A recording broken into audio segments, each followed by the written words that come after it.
It's time to talk about a dinosaur with a very interesting name and an even more interesting trait. This is our first look at the bizarre hump-backed dinosaur from Spain. Hi, and welcome to Paleologic. Today we're talking about a dinosaur made famous by its weird hump. Are you ready? Let's do some dino science. Our story begins in the early Cretaceous period in what is now Spain. In the early Cretaceous, the Iberian Peninsula was an archipelago of islands separated from the supercontinent of Laurasia by the Tethys Ocean. As such, the dinosaurs that evolved there were quite distinct from their neighbors on the mainland. One of these unique dinosaurs was a medium-sized predatory beast named Concavenator. The fossils of Concavenator were found in the early Cretaceous La Huerguina Formation, which are now part of the Spanish province of Cuenca. These formations date back to around 129 million years ago. Concavenator was a member of Carcharodontosauridae, a clade of theropod dinosaurs which included the massive Giganotosaurus. While Concavenator was far smaller than many of its cousins, it is notable for other, more unique reasons. In 2005, José María Barco, a paleontologist at the University of Zaragoza, uncovered a partial skeleton of a new carnivorous dinosaur in the area. He named this new Dino Concavenator coronae. The generic name comes from the Latin concha, meaning shell, and comes from the shape of the pelvic bones, and the specific epithet, named in honor of the landowner who granted permission to study the fossils on his land, Mr. Coronel. Although it was only known from a few bone fragments at the time, Barco was able to tell that this was a new genus and species.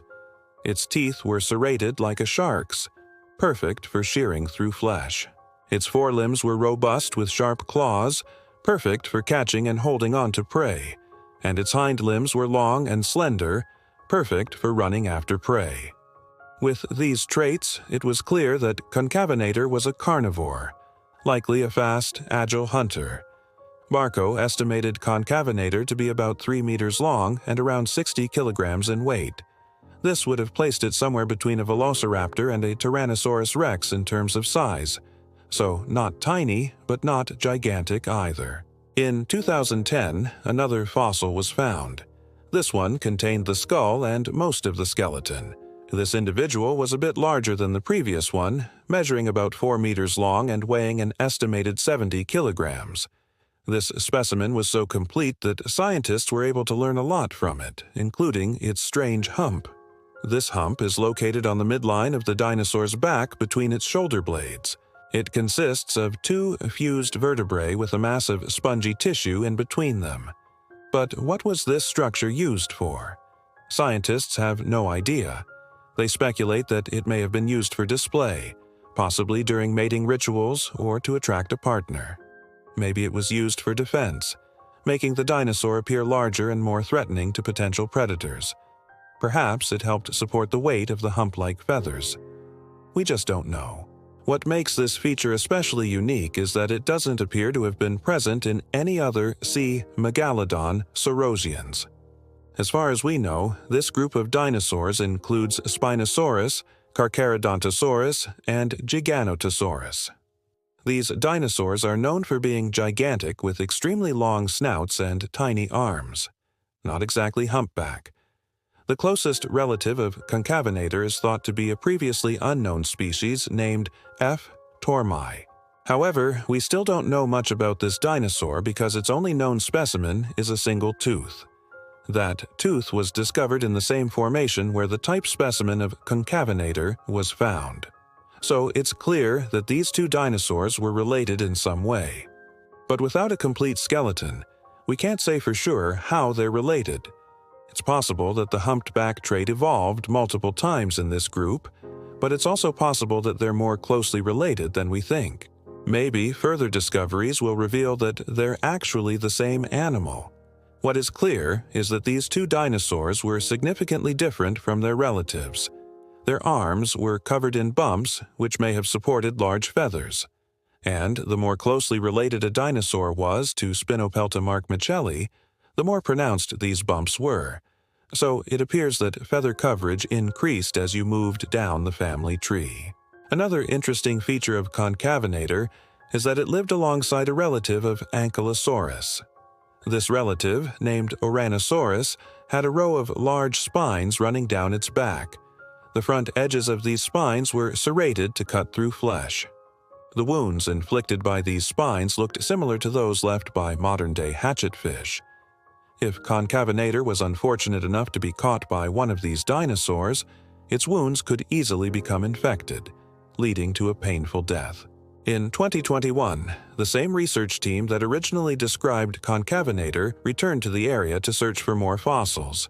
They found a partial skeleton of a juvenile Ouranosaurus, along with other dinosaurs, including the Titanosaur Rhomaeroceratops. This discovery suggests that the ecosystem at La Huerguina was complex and diverse, supporting a wide range of life. While there have been some recent finds in the area, paleontologists haven't been able to find any more Concavenator fossils. It's possible that this dinosaur was rare in the area, or that its fossils are simply lost to time. Until more specimens are found, we'll never know for sure. So far, the only fossils attributed to Concavenator are from a single region in Spain. It's possible that this dinosaur was endemic to this area, meaning that it lived nowhere else in the world. However, it's also possible that its fossils are simply undiscovered elsewhere. Carnivorous dinosaurs are generally rare in the fossil record, and Concavenator is no exception. This is likely due to their lifestyle. Unlike herbivores, carnivores didn't regularly get caught in volcanic ash, which is necessary to preserve an organism as a fossil. Instead, their bodies decomposed quickly and their skeletons were scattered by scavengers. This makes finding their fossils much more difficult. As you can probably tell, we still don't know a lot about Concavenator. It's a relatively new discovery, and there haven't been many fossils found. Unfortunately, it may be a while before more specimens turn up. Spain has enacted strict regulations against fossil collecting, which has made it illegal to collect fossils without a permit. Even with a permit, it's unlikely that anyone would find a complete skeleton. This is because most of the area where the original fossils were found has been heavily eroded. It's unlikely that more fossils will turn up anytime soon. That being said, it's always possible that something new will be found in the future. With any luck, maybe one day we'll find out what this weird hump was used for. It's a shame that we know so little about this quirky dinosaur. It's a great example of the strange creatures that evolved in Europe during the early Cretaceous, and it reminds us that even small dinosaurs can be incredibly interesting.